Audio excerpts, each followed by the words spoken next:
My wife texted me from Paris at 2:17 p.m. on a Thursday. I'm in Paris, back in a week. No lead up, no, hey babe, no talk for 2 days, and then that. Like she was updating her assistant. Like I was payroll. I stared at the screen and felt something inside me go still instead of hot. People think betrayal hits like fire. It doesn't. It's cold. It's like you step off a curb and your ankle doesn't find the street, only air. I typed back, enjoy him while you can. Divorce papers are waiting. I hit send. I blocked her. Then I sat there at my kitchen counter with the phone still in my hand and listened to my own breathing. Slow, steady, like I was already somewhere past the hurt and standing in the next room. It took 2 minutes for her mother to call. 2 minutes. I checked the time. Elise Halden, Mother of the Year. I let it ring twice so it wouldn't sound like I was desperate. Then I picked up. Daniel, she said. Her voice was wet, like she'd been getting herself ready to cry. She always preps like it's stage work. Honey, what is going on? Elise, I said. I didn't know Lauren was in Paris, did you? Oh, sweetheart, she said. She's under so much pressure. This is not how to handle this. You can't send threats. This isn't you. Threats. There it was, already, the shape of the story. I didn't threaten her, I said. I gave an update, like she did. In the background, I heard Rick, her husband, Lauren's father, Richard Halden, who made his money in commercial property and now acts like he built America himself with a hammer and a will. Put me on, Rick said. Give me the phone, Elise. My jaw clenched. I tapped the record button on my cell and set it face down on the counter. Our state is one-party consent. You can record if you're in the conversation. I'm in corporate security. I know those laws cold. Rick's voice came on, tight and already angry, in that way rich men get when a waiter doesn't move fast enough. Dan, he said, calm down. I'm calm, I said. You fire off some insane message, you block her, and now you're scaring her mother. This is not how adults behave. Insane, I said. Okay, let's define insane. Lauren got on a plane to France without telling her husband, and then she texted me from the other side of the Atlantic to let me know she'd be back in a week. That's insane. My text was customer service. Don't, he snapped. Do not get smart with me, son. After everything we covered for you. He stopped talking. The kitchen hummed. The AC kicked on. A car hissed past outside in the rain. Covered for you. I said it back in my head. Covered for you. There it was. The hook behind the hook. After everything you covered for me, I said, slow. Tell me what you mean by that, Rick. I'd love to hear your version. Elise hissed, not crying now. Rick, not on the phone. So this wasn't freestyle. They had a script. They just weren't aligned on which page to start reading from. Listen, Rick said. Here's what we are not going to do. We're not going to make this ugly. We're not going to blow up your marriage in public. Lauren told us you have been unsteady again. We tried to be patient last time. We protected you. But I'm telling you, this stuff, these paranoid episodes, going through her phone, inventing stories, you are not going to drag my daughter into one of your breakdowns and smear her because you're having an episode. I didn't answer for 5 full seconds. Because that was the move. I could see it, clean as glass. Lauren had told her parents I was unstable, not angry, not betrayed, not suspicious, unstable. She had preloaded a narrative that I was not credible and might be dangerous. So now, if I told anyone she was cheating, they could shrug and say, poor Dan, he's having an issue again. He's not well. She'd pre-dug a grave for my side of the story. That is how a professional liar thinks. I'm going to say something, I said quietly. And you're going to listen. Ready? Do not talk to me like I'm an intern, Rick snapped. You are going to listen, I said again. And then you're going to tell me if you still want to go with this little unstable husband fairy tale, because if you do, we can absolutely go that route. But you won't like how discovery plays in court when we get there. Silence. Discovery? Elise said. Yes, I said. Discovery. Court documents become public record, Elise. Depositions, too. Questions under oath. Like, for example, where were you, Lauren, and one Mr. Evan Cole, Chief Operating Officer of Halden Hospitality Group, on the night of June 3rd at the Lafayette Hotel? Room 804, right? Or was it 806? I might be misremembering. Luckily, I have audio. Daniel, Elise whispered, stop. I'm not threatening anybody, I said. I am saying if you open a door, I am walking through it. That is all. Rick's voice came back lower. You recorded her, he said. No, I said. Your daughter recorded herself. She records everything. Voice notes. Videos. Brand content. She loves how she sounds. I just happen to be in data security for a living, and we share a cloud account because we're married. Or we were. So I saw, and I heard, and I saved copies. You have no right. Oh, I do, I said. See, you keep saying I'm unstable. Let's talk about unstable. Your daughter sat on a hotel bed and laughed about how she was going to let her side guy call me the IT husband in front of his friends while she kept the house. She said she just had to get me worked up in public, get me to raise my voice, maybe take a step too close. Then I'll cry. He gets removed. We'll say he's a danger, and I keep everything. Her words. Elise made a thin noise. I talked over it. And Rick, I said, your daughter also told this Evan clown that you would handle the court because you did last time. You want to talk about last time, big man? Because I'm curious what last time was. I'm curious what you think you covered for me. I'm very curious about that story, because as far as I know, all I've done for the last 7 years is pay the mortgage, fix the router, and help your daughter spin her clients out of scandals she mostly caused herself. So now is your chance. I will sit here and listen to you tell me, as my father-in-law, what you covered for me. He didn't answer. Rick? I asked. Daniel, Elise said, brittle now, all pity voice gone. Please don't do anything stupid. Too late, I said, and hung up. I stopped the recording. I saved the file under a folder I had created 2 weeks ago called Exit. I sat there with my hands flat on the countertop and looked around my kitchen like I was seeing it for the first time. The quartz island Lauren had insisted on. The bar stools, she said, made us look like magazine people. The stupid glass fruit bowl full of fake lemons. I felt steady. Not calm. Steady. This is the part where I tell you I had no idea. That I was blindsided. That would be romantic. It would also be garbage. I'm Daniel Mercer. I'm 38. I'm Senior Incident Response Lead at Gray Line Risk Management, which is a private firm companies call when everything goes bad at 2 a.m. and they need someone who can handle panic with a smile and an NDA. Ransomware, internal leaks, whistleblower dumps, panicked executives, blackmail attempts, black bag jobs where the CFO's assistant ran off with the only laptop with the breach logs on it. I live in disaster. I get paid to walk into smoke and figure out what started the fire without getting caught in it. You don't do that work and miss that your wife is cheating on you. I had known for 2 weeks, maybe longer than that in the way your body knows a storm before you admit it out loud. She started changing her phone habits first, screen down instead of face up, bathroom trips with the phone, showering at weird hours. She said she was decompressing by taking longer drives after work. She's in PR. People in PR go where the money is at night. Cocktails, soft launch parties, brand activations. So being gone wasn't out of character, just the way she was gone. Then she said, board strategy dinner, twice in 1 week, with the same guy. His name showed up on her calendar as EC Strategy. Cute, like a little code. Like I do this for a living and wouldn't notice she had started labeling night meetups like corporate deliverables.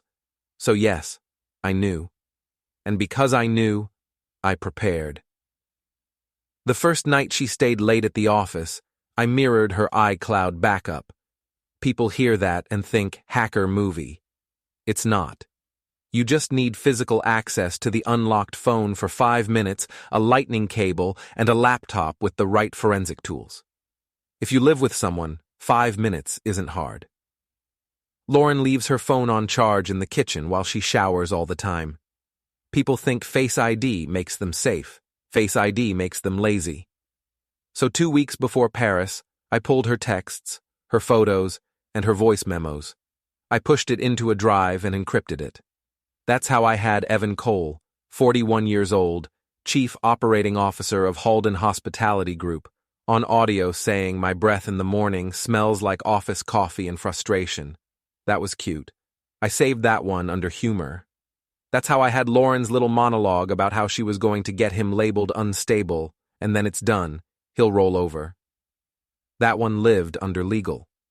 That is why when she hit me with "I'm in Paris," I didn't beg. I didn't fly across the ocean. I didn't send 20 long paragraphs asking how she could do this to me after everything we've been through. I texted, "Enjoy him while you can." Divorce papers are waiting, because they were. Nadia had drawn them up 3 days ago. Nadia Brooks is an attorney who works with us at Gray Line when we need fast containment agreements and NDAs written by someone who doesn't blink when a billionaire says, "Ruin that kid for me." She's 35, sharp, and allergic to rich men who think the law is a menu. I called her. She picked up on second ring. "Talk to me," she said. "She texted from Paris," I said. I dropped the papers line, blocked her, and the Haldens tried to paint me crazy. The word unstable got used in the first minute. "Okay," Nadia said. Already typing, I could hear it. "So we're there. You good?" "I'm steady," I said. "I hate when you say that," she said. "Steady means one of two things with you. Either you're in control or you're about to go nuclear." "Why not both?" I said. "Don't try to be cute with me right now, Dan," she said. "Listen carefully. They are prepping a restraining order. That's what unstable means. They file emergency because they say, 'We fear for Lauren's safety.' Judge hears phrases like, 'He's been having episodes, he's been paranoid, he threatened her,' and boom, you get kicked out of your own house pending review. This is routine. It's gross, but it's routine. It gets them physical possession of the property and your stuff. Once they have that, you're negotiating from the sidewalk." "I figured," I said. "Do not go near them in person. Do not raise your voice on any call. Do not send rage paragraphs," she said. "For 48 hours, you are a meditating monk in sweatpants. You don't have 48 hours in you, do you?" "They already used last time," I said. She stopped. "What do you mean they used last time?" she said. "Rick said, after everything we covered for you, and Lauren supposedly told them they covered me last time."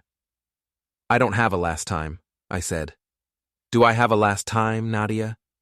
She was quiet for a second. Then she swore under her breath. "Tell me," I said. "You sure?" she said. "Yes," I said. "Okay," she said. "You remember 4 years ago, when Lauren had that stalker situation, and you basically parked in her office lobby 3 nights in a row and slept in a chair because she said some guy was following her car. Ring a bell." "Yeah," I said. "I remember. Some lunatic ex-client. She said he was showing up at her events and breathing on her and sending weird emails. She cried. She said she felt unsafe. Her father made me sound like some knight in a press blurb he fed to a friend at that local lifestyle magazine. Strong husband protects PR director wife from harassment in male-dominated industry. I remember all of it. What about it?" "It wasn't real, Dan," she said quietly. I didn't answer. "It was an early affair. I couldn't tell you then because I only knew pieces, and I didn't have your consent to blow up your marriage, and also you weren't my client on that side yet," she said. "But Rick came to me back then and had me draft some language about ongoing harassment. He said Lauren needed reputational insulation during a hotel opening crisis. He said there was an angry ex who might spin a story about Lauren being involved with her boyfriend. I assumed there was legal exposure. I didn't realize until later the angry ex was some other woman's girlfriend, and the boyfriend was Lauren's side thing of that month. They flipped it. They made Lauren into a survivor and you into the anchor husband, and they sold that. That's what Rick means by "we covered for you." They tell it like they saved your image. Really, they built her brand on top of you and buried the truth. I breathed in. I breathed out. There was a pressure in my throat like something was expanding there. Not grief, not anger. Something colder than that. So he thinks he can say I'm unstable now because he already branded me as the stable husband back then, I said. And he thinks I owe him loyalty to that narrative. Yes, Nadia said softly. And Lauren just went to Paris with a guy from her dad's company after telling her parents I might snap, and the plan was to get me provoked in public so she could cry and get a protective order and walk with my house, I said. Yes, Nadia said. And you want me to sit in sweatpants for 48 hours, I said. I want you to be careful, she said. Because if you go loud without structure, they spin you. Dan, listen to me. People like them live off story. They don't care about truth. Truth is something they bend. Story is something they weaponize. Right now, their story is poor Lauren, unstable husband. We're just trying to keep her safe. If you kick the door in, they win. If you build a better story, you win. I'm going to build a story, I said. Okay, she said. I'm listening. But if your story ends with handcuffs and you sobbing in intake, I'm going to be personally offended. I need you on, I said. Full time.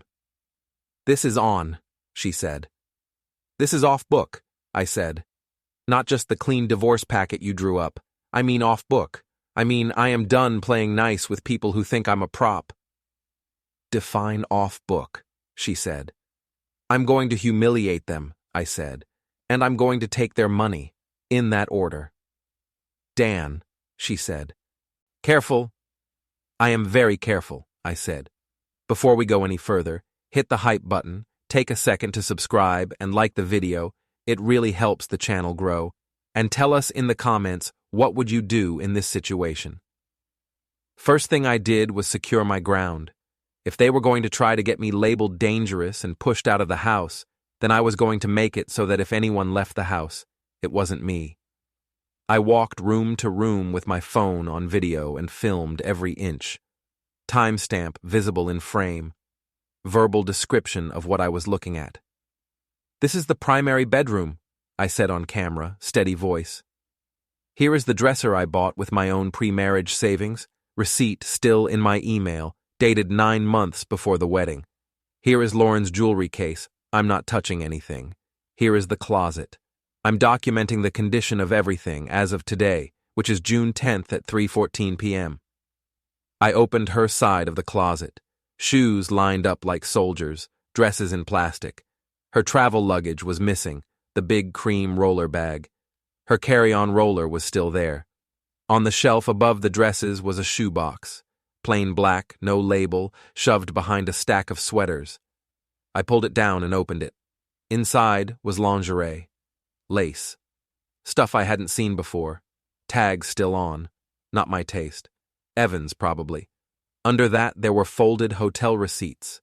Lafayette Hotel, the Beaumont, the Elliott. All places her firm represents in PR, which is convenient for hiding charges under client hospitality. She'd been billing her cheating to work. Under the receipts was a second phone. Slim, black, no case. I smiled. Of course. I carried it to the bed and hit the power button. No lock, no code. She must have told herself it's just for work, nothing to hide, so no code. Arrogance is my favorite security hole. The phone opened to a text thread with Evan Cole cute emoji choice, professional plus fire. Love that for them. I scrolled. I am not dumb enough to go digging for pain for the sport of it. I was looking for leverage. I was looking for them planning. It took 12 seconds. Lauren, I can cry on command. Watch. He raises his voice in public. I just go, Dan, please, you're scaring me. And everyone turns on him. Dad knows a judge. I'll get him out in 24 hours. Evan, you serious you can actually do that? Lauren, babe, I'm in PR. I can sell rain to a drowning man. Evan. Ha ha ha. Lauren. Then you move in. House is gorgeous. You can finally sleep without that stupid air purifier noise. There it was. Not just the betrayal, the home invasion. Evan moving into my bed like it's an Airbnb. I breathed out. Then I scrolled up a little more. Lauren. He'll fold. He's passive. He's never hit anyone in his life. He gets that look, like a golden retriever in the rain. He'll sign to keep it quiet. He always does. He did last time. Evan. So no drama. Lauren. Worst case, Rick steps in like he did before. He'll make Dan feel like we owe him, and Dan will swallow it to be the good guy. He's addicted to being the reasonable one. I set the phone down. I laughed. It wasn't a nice laugh. It was a raw sound that scraped my throat. I laughed because of how wrong she had me. After 7 years, she still thought I was a golden retriever. Loyal, head hanging low, sad eyes, tail thumping anyway. 7 years sleeping next to me, and she had no idea she was sharing a bed with a man whose job was to watch rich liars burn in slow motion. That insult hit harder than the cheating. You don't know me. After years, you still don't know me. That burns. I took photos of the receipts, the texts, the lingerie with tags. I put everything back exactly where I found it, shoebox included. Touch nothing, show everything later. Clean chain of evidence. If she tries to say I planted anything, she's cooked. Video time stamps save lives. Then I went downstairs and changed every access point in the house. Alarm code, Wi-Fi password, garage keypad, the smart lock on the back door, the Ring doorbell admin email, the thermostat. I pulled Lauren's name off every shared account that was in my name and my money. Joint credit card? Frozen. The one I pay off monthly because I actually understand interest? Paused. The streaming services? She can watch Paris Cable with her soulmate. The Apple account she uses? Then I opened my laptop, logged into our bank, and moved what was legally mine. People like to act confused about marital money to make it sound romantic. It's not. It's paperwork. We had a prenup because Rick insisted his daughter wasn't going to marry a tech boy without protection for family assets. Joke's on him. The prenup ended up protecting me more than her. My pre-marriage savings, retirement, and anything purchased using those funds were carved out as mine. The house, which I bought in my own name before the wedding and then refinanced after, has language in there that says if we split under certain terms, I keep primary residence unless a judge says I'm violent. Which is why Lauren needed me labeled unstable. That was the only hole in her net. So I moved the liquid cash that was covered under my side of the prenup into a bank she didn't know about. Nothing illegal, nothing sneaky. Just allocating accounts in line with a signed contract. She could scream all day, and a judge would shrug. Paper beats noise. My watch buzzed. Mike was calling. Mike Mercer is my younger brother. He's 33, runs municipal maintenance for the city, and does repo and tow work on the side. You want something moved quiet, or you want a car that doesn't want to leave a driveway to be somewhere else at 3 a.m, you call Mike. You alive, he said. I'm better than alive, I said. You sound like you're smiling, which I don't like, he said. Lauren called Mom and said you lost it. Mom's crying. I said I doubt it because if you lost it, we'd be at the part with sirens already, but here I am calling anyway. Tell Mom I'm steady, I said. I hate when you say that, Mike said. Means you're about to do something I'll have to explain to a judge in plain English. Good news then, I said. You're about to be part of it. Oh, hell, he said. But he was grinning. I could hear it. What are we doing? We're going to help a rich guy park better, I said. Evan Cole drives a black BMW M8. He puts it on Instagram like it's his kid. He calls it the Beast. He parks it like nobody else matters. How do I know that? Because 3 nights ago, while Lauren and I were at a bar for some client networking mixer that looked suspiciously like a date except I was there, Evan walked in late. He hugged Lauren a way you don't hug a colleague. He side-eyed me, then put his hand on my shoulder and said, Hey man, Appreciate all you do for Lauren. You're like the quiet foundation. Not enough guys like you. I smiled at him. I said, "What are you driving these days, Evan?" He told me. Then, when he was bragging about the ceramic coating and the custom sound system, he dropped his keys on the bar for effect, like the head cheerleader in a bad high school movie. I palmed one of the keys like a magician, slid it into my jacket, replaced it with an identical fob I had grabbed from Mike's glove compartment earlier. Mike keeps a bucket of junk keys from past jobs. People give you weird things when you tow their car at 2 a.m. and they're drunk. Evan never noticed. Men like Evan think they're wolves. Most of them are peacocks. So now, 3 days later, I've got Evan's real fob in my pocket. At 11:20 p.m., that same Thursday, we trail him. Mike drives his tow truck.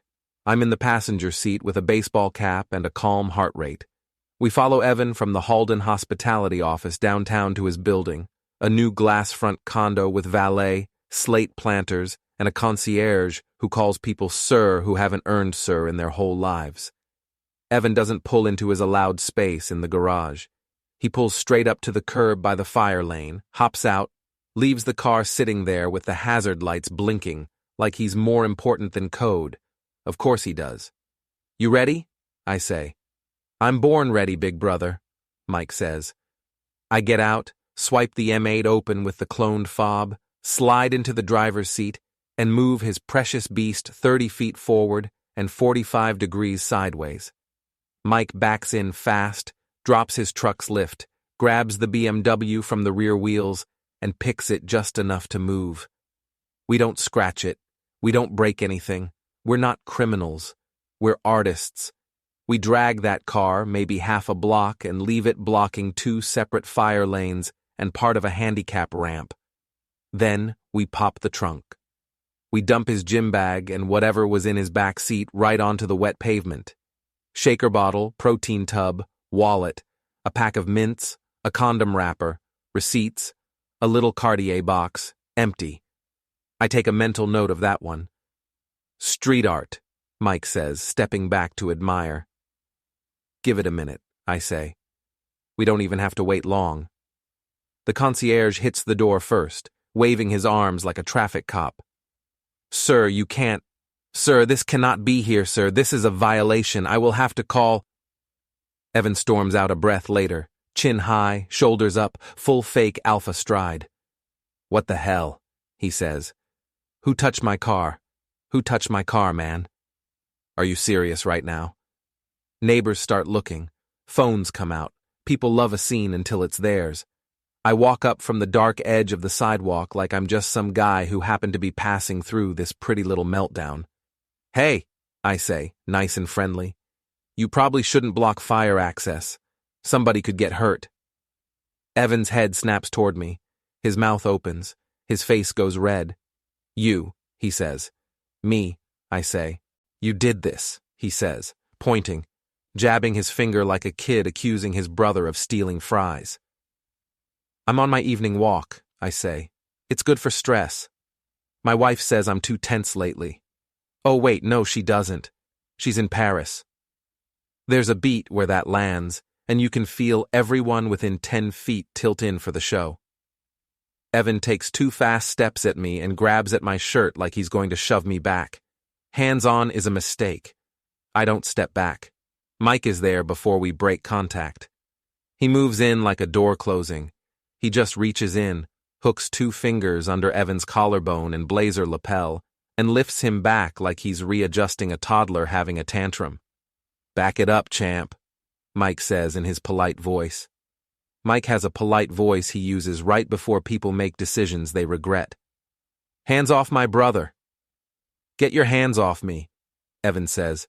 Only he's not so loud now because Mike is 6'1.5" and Evan is gym lean, not job strong. There's a difference. I'm calm. I'm smiling. "Hey, Evan," I say, nice and low. "I know you think you're about to move into my house, so I figured we should have a neighbor chat. Neighbor to neighbor." His jaw tightens.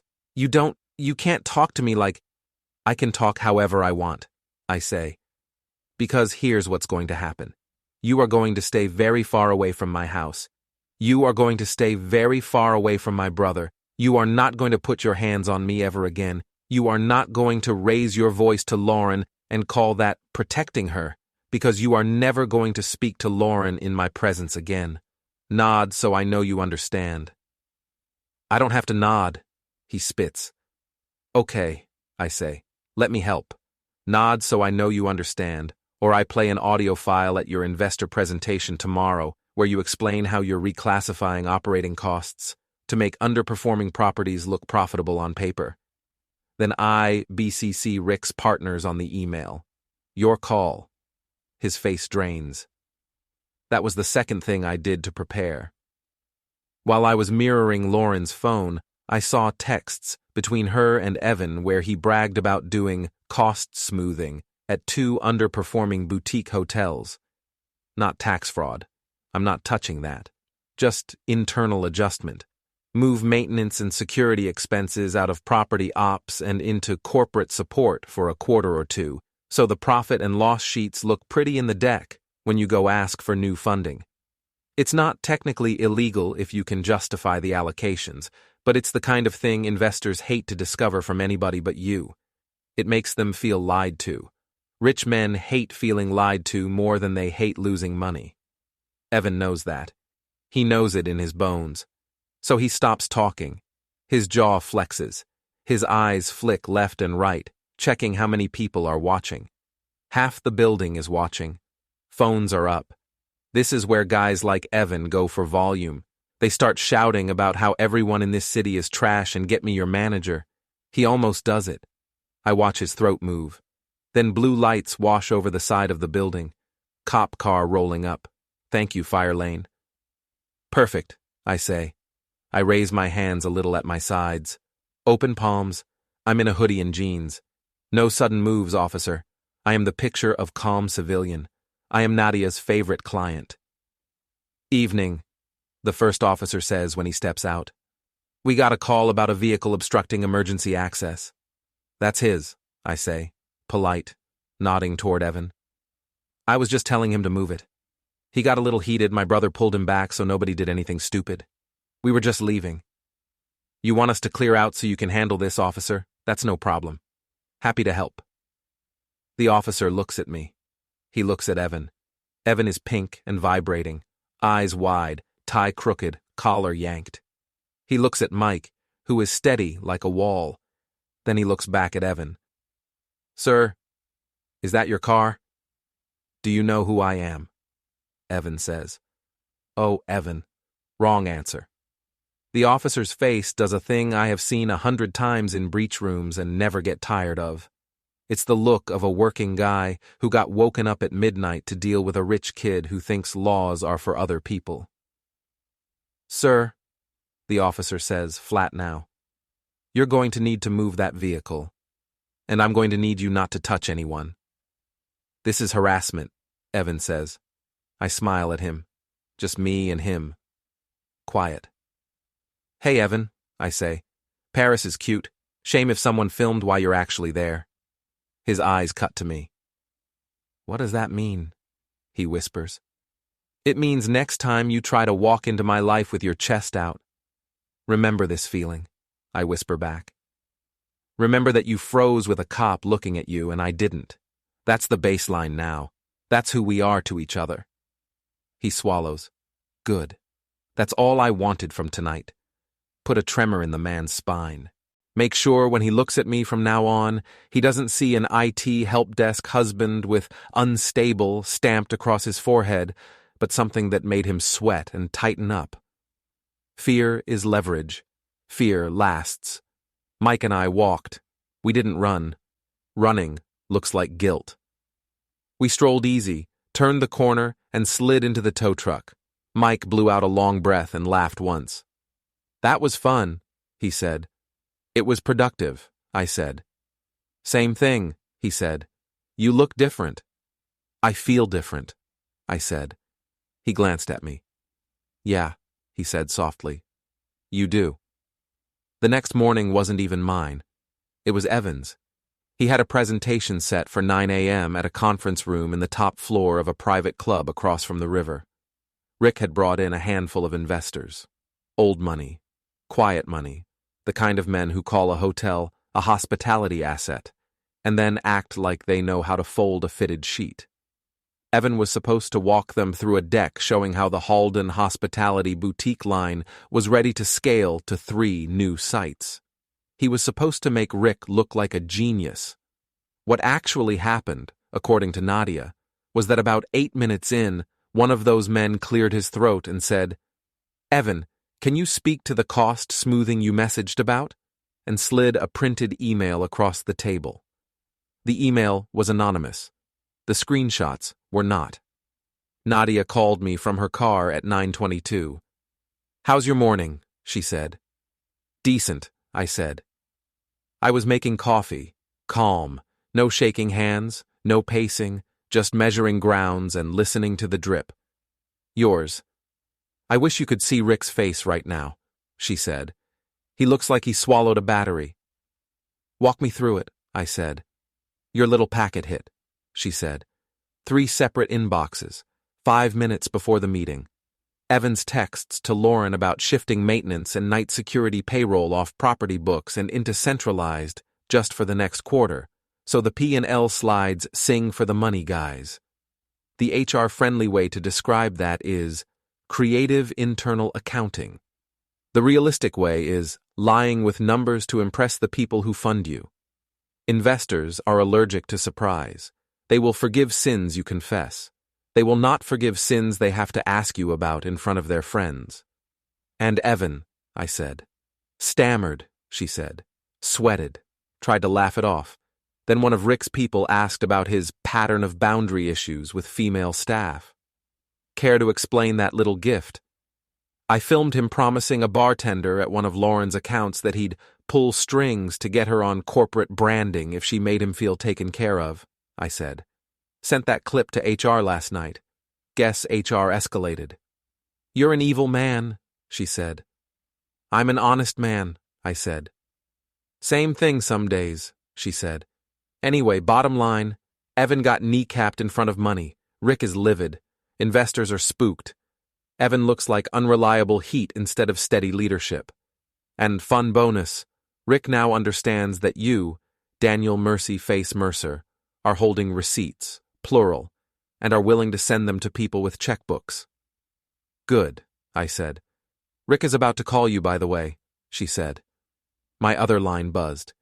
"He's calling me now," I said. "Answer, but do not yell, do not admit to anything, and do not swing first legally," she said. "I'm staying on silent just in case you need backup. Say hello, counselor, if you need me visible." "Got it," I said, and flipped. "Dan," Rick said. His voice sounded tight, like he was smiling at someone and grinding his molars. "We need to talk." "Sure," I said. "Let's talk." "Congratulations," he said. "You made your point. You embarrassed Evan in front of serious people. Cute. Now, you are going to stop this little campaign right now, and we're going to figure this out like adults." "Campaign," I said. "Rick, I am not campaigning. I am editing. I am trimming fantasy away from reality. Fantasy says your daughter is on a work trip to Paris. Reality says she's in Paris with a senior officer of your company. Fantasy says I'm unstable and dangerous. Reality says I have a time-stamped folder of her saying out loud that she was going to stage a fake panic attack to get me thrown out of my own house. Fantasy says Evan is a clean executive. Reality says Evan is a liability in a suit. I'm not campaigning, I'm clarifying. You smug little son of... He cut himself off. Took a breath, came back smoother. "Listen, whatever is going on between you and Lauren, let adults handle this. You're emotional. You're making reactive choices that are going to hurt you more than anybody else." "Let's cut the script, Rick," I said, pleasant. "You want something. Ask." "You think you're tough," he said. "You think you're going to scare me with a couple screenshots and a tantrum in a parking lot. Let me explain what is going to happen. You're going to sign a mutual non-disparagement today. You're going to stay off any company communications, because you are not part of this company. You're going to send me every recording you claim to have so I can assess the exposure and handle it. And you're going to stop stalking my daughter. 2 corrections, I said. 1, I didn't tantrum. There were cops present. Check the body cam footage. You'll see I was calm. Evan got loud. It's all on video now, which is nice for me and bad for your Dan is unstable story. 2, I'm not stalking your daughter. I'm dealing with a home invasion. You do not say home invasion, he snapped. Your daughter's boyfriend planned to move into my house while I was still living there, I said. That's home invasion in spirit, if not statute. But we can call it unwelcome occupancy, if you like. You're a child, he said. And you're cornered, I said, still pleasant. So here's what we're going to do. Silence. He didn't like that. Rich men hate when you flip the script on them. They like to be the guy with the plan. It's their favorite toy. We're going to do 3 things, I said. You don't dictate to me, he said. I am absolutely dictating to you, I said. Number 1, Lauren is going to sign the house over to me clean. I get full possession, no contest, no claim, no future attempt to claw back, no we'll revisit later in mediation. She will also waive spousal support in writing.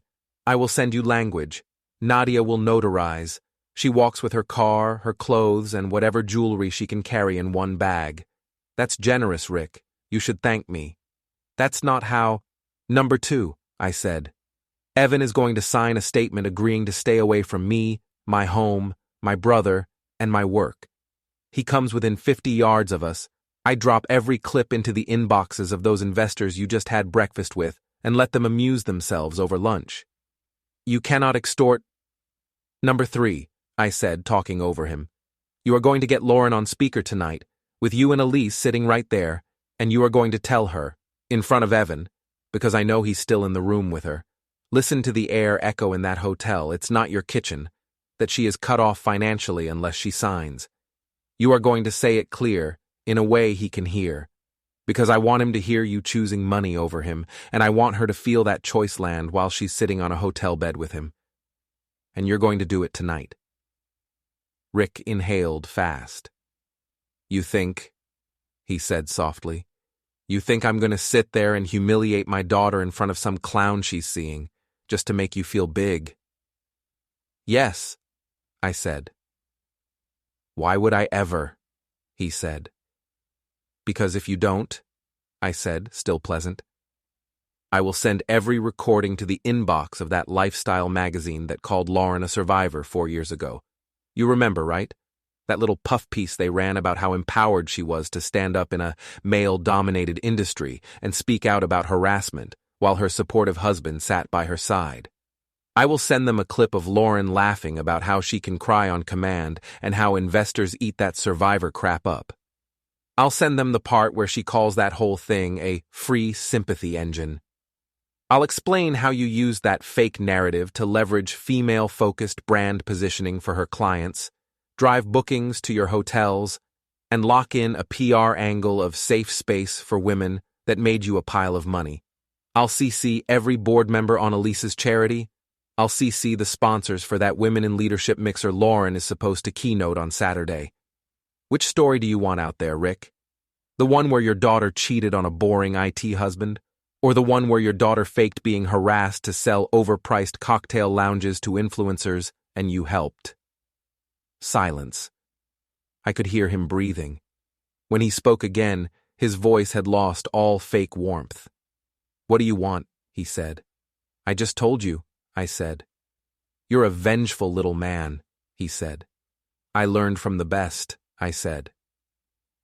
That night at 8:13 p.m., my phone rang from an unlisted number. I put it on speaker and set it on my kitchen island. Daniel, Elise said. Are you there? I am, I said. Lauren is here, she said. And Richard, and Evan. Evan is here as well. Of course he was. I'd bet money he was sitting on the hotel bed shirtless, with his chest puffed, ready to do some protective boyfriend play. Hi, honey, Lauren said. I almost laughed. She sounded chipper, like we were doing a FaceTime from her girls' trip and she was making sure I walked the dog. Lauren, I said. Okay, Rick said. Here we are. Everybody present. This is going to be civil. Can't wait, I said. Daniel, Lauren said, doing her PR voice. Smooth, soft, planted. I understand you're upset. I get that. I know this is a lot for you. But what you're doing is not healthy. Flying off the handle, making up stories, trying to drag me and my family down because you're hurt. That's not... Stop, I said. There was a silence on the line like she wasn't used to being told no in the middle of her script. Excuse me, she said. We're not doing this version, I said. We're not running the damaged husband storyline. We're not playing Dan had an episode again. We're skipping to the part where you and Evan planned to get me labeled dangerous, so a judge would throw me out of my own house while you moved him in. Because I have you on audio saying exactly that. That's not... Lauren, I said. I do this for a living. I'm the guy corporations call when someone inside their office is lying so hard it's about to cost them millions. Don't lie to me. I'm not your clients. I'm not your Instagram followers. I'm the person who watched you roll your clothes into a suitcase on Tuesday night and giggle about how I smell like office coffee and frustration. Elise made a choking sound. Daniel, she whispered. Hi, Elise, I said. Listen close because your part is coming up. You're disgusting, Lauren snapped, all PR polish gone now, voice going hard. Going through my phone, spying, recording. That's illegal, Dan. You're going to jail. You are absolutely going to jail. We both live in a one-party consent state, I said. And we're married, which gives me standing on shared devices. Please keep threatening me with things you don't understand. It keeps me confident. You think you're so smart, she said. You think you're this cold little mastermind. You are such a joke, Dan. You are so... Lauren, Rick said sharply. She shut up. Rick cleared his throat. Okay, he said. So here's the situation. We are willing to sign the documents Nadia sent. House to you, no contest. Lauren will waive spousal. We'll notarize. In exchange, we expect non-disparagement. You walk away, and this ends quietly like adults. Understood. We'll get to that, I said. First, Lauren, I want to hear you say you understand that Evan is never coming near my house. Use his name. This is insane, she snapped. Lauren, I said. This is out of control, she said.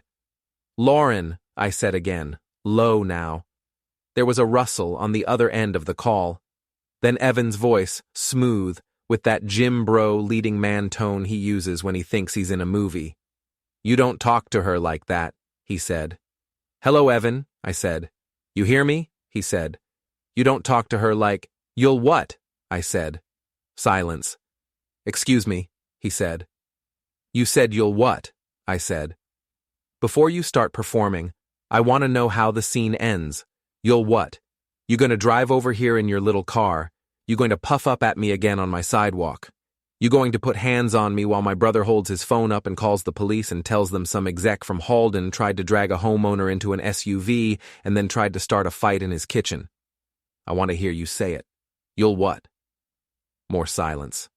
I'm not doing this with you, he said, quieter now. Yes, I said softly. You are. Dan, Lauren snapped.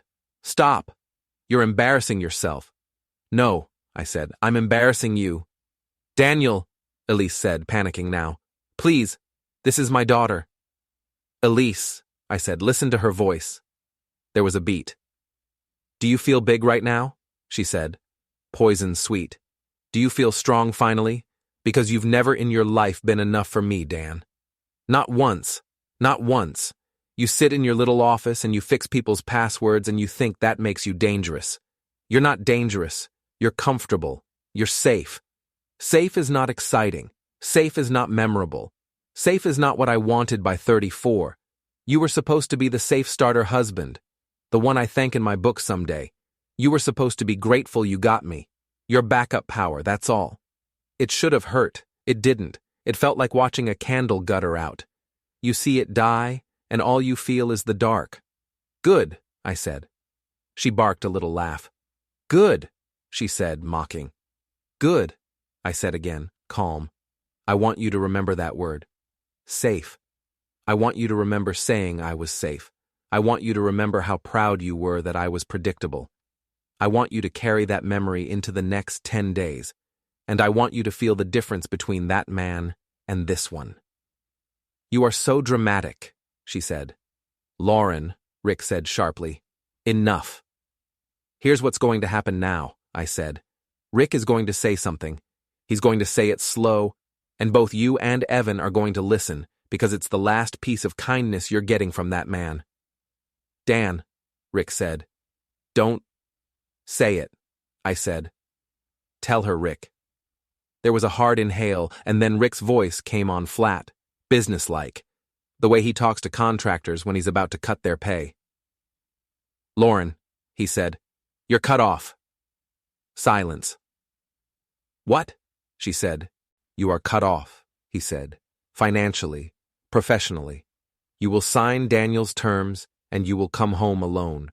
If you don't sign, you will not have access to my accounts, my cards, or any company resources. You will not use family legal. You will not use company PR. You will not touch Halden Hospitality again. You will be on your own. Dad, she whispered.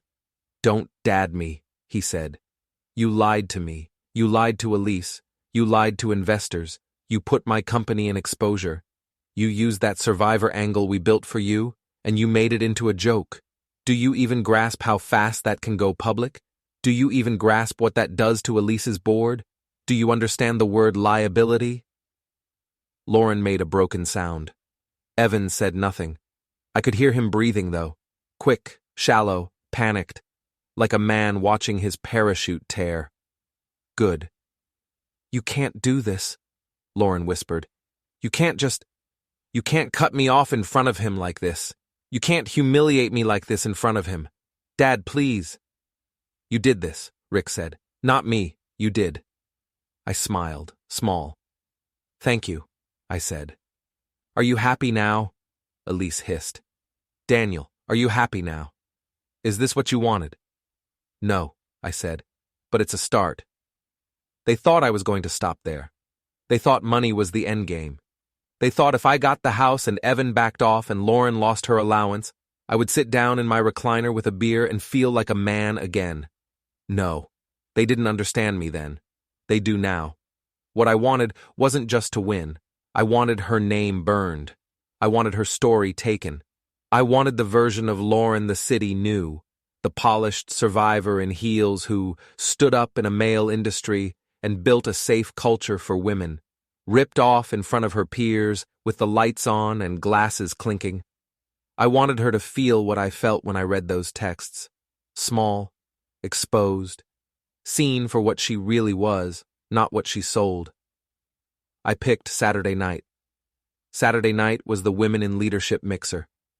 Candlelight, designer dresses, rep sponsors who wanted to be seen next to buzzwords like empowerment and safe space. Lauren was scheduled as keynote. She loves a stage. She loves the microphone. She loves the way a room leans in when she lowers her voice and says, I almost didn't survive that year, but we have to tell the truth. We have to own our story. I didn't have to break into anything. I had her laptop. She uses the same password pattern for everything. City plus year plus exclamation point. I won't say it out loud because she still reuses variations and I am, at heart, still professional. But I will say this. If you use city names in your passwords, stop. Her keynote deck was already loaded into the venue's AV folder. The AV guy, who thinks in terms of file formats and refresh rates, is always the weakest link in PR because no one in PR respects him. They hand him their thumb drives and talk to each other and forget there's a human being in that chair. I sent that AV guy a clip, 30 seconds. Lauren's voice in Paris, laughing soft. I can cry on command. Watch. Investors eat that survivor crap up. He replied with a thumbs up. People love saving assistants. It's how you get them to help you without thinking.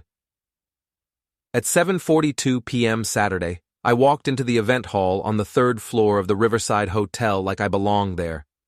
Nadia had pulled a string with a client and gotten me a +1 badge from a marketing VP who owed her a favor. The badge said, Partner. If you wear a lanyard and walk like you know where the ice machine is, nobody stops you at these things. The room glowed. I don't have a prettier word for it. Candles, soft amber uplight on white fabric walls, little towers of champagne flutes, low music, women in sleek dresses, men in good suits pretending not to be accessories. It's a social habitat Lauren knows like sharks know current. I tucked into a corner near a pillar with a perfect side view of the stage. At 8:03 p.m., the event lead in a sequined blazer stepped up to the mic. Tonight, she said, we have someone very special, someone who's been a personal inspiration to me. She's fought through the noise in an industry that has tried, over and over again, to box her in, to silence her, to make her smaller. And every single time, she has stood up and said, No, not me, not us. She is a survivor. She is a builder. She is a voice. She is a force. Please, welcome. I watched Lauren walk out from the side curtain. Perfect hair, perfect dress, the kind of smile that photographs like money. Evan walked behind her in a suit that looked like he was trying to ghost into the background and still failing. Rick was there too, jaw locked tight. Elise, pale, clutching a clutch like it was morphine. Lauren lifted her chin. The AV guy hit play. Instead of her highlight reel, the speakers filled with Lauren's voice from Paris, tinny and close, like she was right in your ear. I can cry on command. Watch. Investors eat that survivor crap up. Babe, I'm in PR. I can sell rain to a drowning man. The room went so quiet, you could hear ice settle in glasses. Lauren froze. Her smile cracked like it was made of sugar glass, and somebody breathed on it. Evan took a step back from her like she had just started leaking acid. Elise made a soft animal noise and covered her mouth. Rick closed his eyes like he had a headache and not a heart. Phones rose. Always, always the phones. The clip ran again. I can cry on command.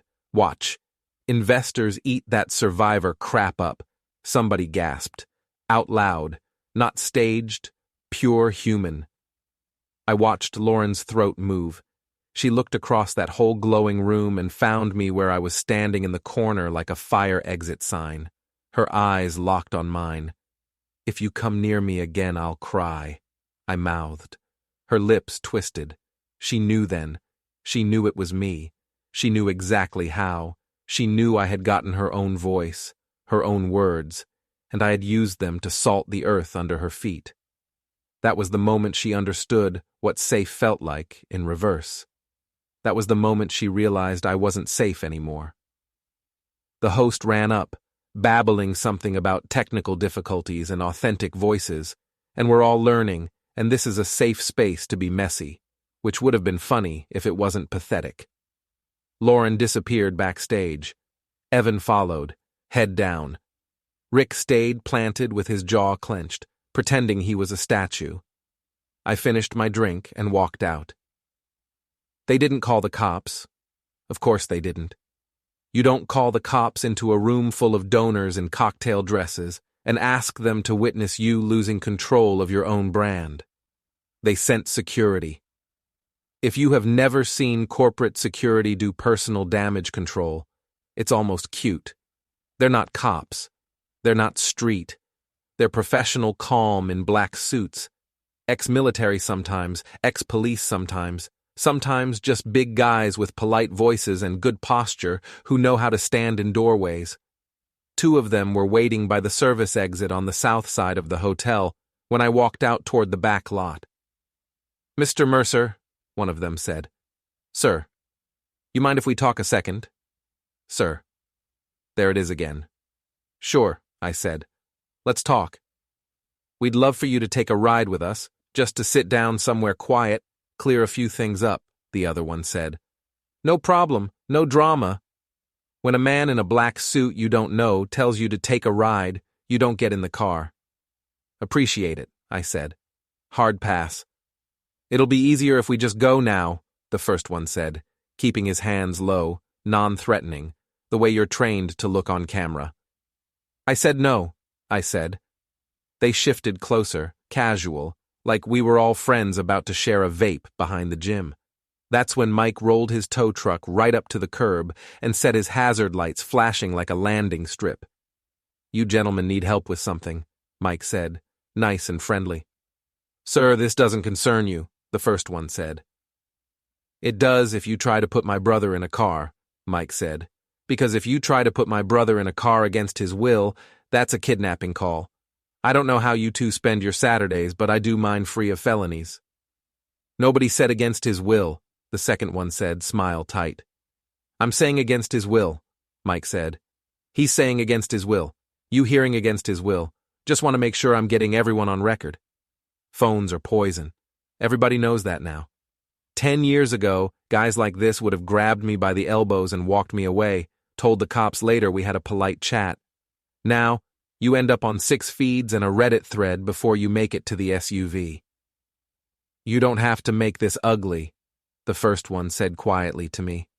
His eyes kept flicking toward Mike's phone. We can keep this off paper. That's the problem, I said. I've seen what you people do when things stay off paper. So no thank you. Behind them, by the curb, the back passenger door of a black SUV sat cracked open. Cute. You think you're safe right now, but you're not, the second one said, still smiling, still calm. You're playing with people who have reach, Mr. Mercer. You need to dial it back before someone gets hurt. There it was. The nice way of saying careful before we rough you up in a hallway and call it an accident. See? I said. Now that's interesting. Because that sounded a lot like a threat. On video. I didn't threaten you, he said. Run it back in a minute and we'll check, Mike said. Listen carefully, I said. I turned and looked past them. Evan was there. He had come out the side door and was standing in the yellow wash of the parking lot lights, hands jammed in his pockets like he didn't know what to do with them. His hair was perfect. His face was tight. His eyes were still doing that fast flick, the way deers look when they smell something with teeth. I walked past the 2 suits. Hey! The first one snapped, reaching out. He touched my arm. I whipped around and shoved him back hard, center of his chest, just once. He stumbled a step, not expecting it. His partner moved in fast, hand up, but he didn't grab me again. Mike shifted position and got him both in frame. You do not touch me, I said, voice up now, nice and clear for every microphone within 30 yards. You are not law enforcement. You do not lay hands on me. You attempt to move me against my will again, and I will scream so loud this parking lot fills with iPhones in 10 seconds. Understood? Hey, hey, hey, the first one said, hands up, smiling too wide now. Easy. Misunderstanding. Great, I said. Misunderstand less. Then I walked straight up to Evan. He held his ground for 1.5 seconds. Then he tried to square his shoulders. You think you're some kind of gangster, he said. His voice shook just enough. You think this is going to end well for you? I slapped him, open palm, fast, sharp. Not full force, I'm not trying to knock teeth out. I'm not trying to break a jaw. I'm not trying to put him in the hospital. I'm not giving anyone a headline that says, Violent Husband Assaults Executive. I'm not that dumb. Just a clean, loud, shocking shot across his face. The kind you remember every time you shave. The sound cracked in the air. He stumbled back into the SUV door with a choked noise. The 2 suits lurched, hands up again, but they didn't grab me. Mike's camera saw everything. My hand came down slow, calm. I didn't chase. I didn't swing again. I took 1 step in, close enough that he could smell my breath. Listen to me, I whispered. Listen very carefully, because I'm only saying this once. You don't get her. You don't get my house. You don't get my name. You don't get my silence. You get the memory. That's it. That's all you're allowed to keep. The memory. Of me. Of this. Of how small you feel right now in front of these men you thought worked for you. His eyes were wide. He was breathing too fast. You ever come near me again, I'm going to let you swing first, I said, still soft. And then I'm going to let every person with money on Rick's call list watch your arrest on repeat over lunch. Nod, so I know you understand. He nodded. Good, I said. Sirens flared at the mouth of the lot. Somebody in the hotel had called the police, either because security said the word kidnapping out loud or because some donor wife saw men closing on a guy near a black SUV and thought, hey, that looks like a headline. The two suits backed off fast, hands up, smiles wide. We're all friends here, officer. I stepped back too, both hands visible, face calm. Nadia would have been proud. Mike held his phone low now, still rolling, still clean. The first officer out of the cruiser looked tired. I like tired cops. They're easier to predict. Evening, he said. Somebody want to tell me what this is? Yes, officer, I said, nice and clear.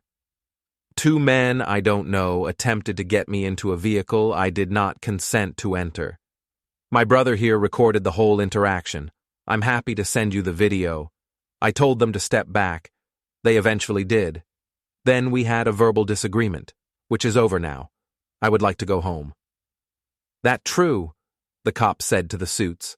Just a misunderstanding, one of them said. We're all colleagues here. No, I said. We are not colleagues. The cop looked at him, then at me. He looked at Mike's phone. He looked back at the suits. Okay, he said. Everybody go home. Tonight we're making good choices, yeah. Yes, officer, I said. Yes, officer, Mike said. The suits said nothing. Evan said nothing. He was touching his face like he couldn't believe someone had actually laid a hand on him. Good.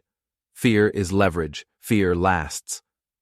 2 days later, on day 10, I was in my kitchen alone. The papers were signed. House to me. Clean. No contest. Nadia had notarized the signatures. Lauren had put her name on a non-compete that said in plain language she would not contact any of my clients, past or present, or pitch herself using work I had done. That was for me. That was personal. She'd been planning to walk out with my contacts in her purse like party favors. Evan had signed a written acknowledgement that his relationship with Lauren constituted an inappropriate personal entanglement that created perceived conflicts of interest inside Halden Hospitality. No lawsuit words, no lawsuit admission. Just that phrase. Perceived conflicts of interest. That phrasing is poison if you try to get hired after. HR people see that and quietly slide your resume into the bin. Rick had watched both signatures get inked and then told Lauren, to her face, that she was done. Not in private, not with a hug. Standing in a hallway outside that mixer ballroom that still smelled like spilled champagne and embarrassed money, he told her she was done. Elise cried. Evan stared at the carpet like a kid in trouble at school. Lauren had looked at me with mascara running and said, Quiet. Dan. Please.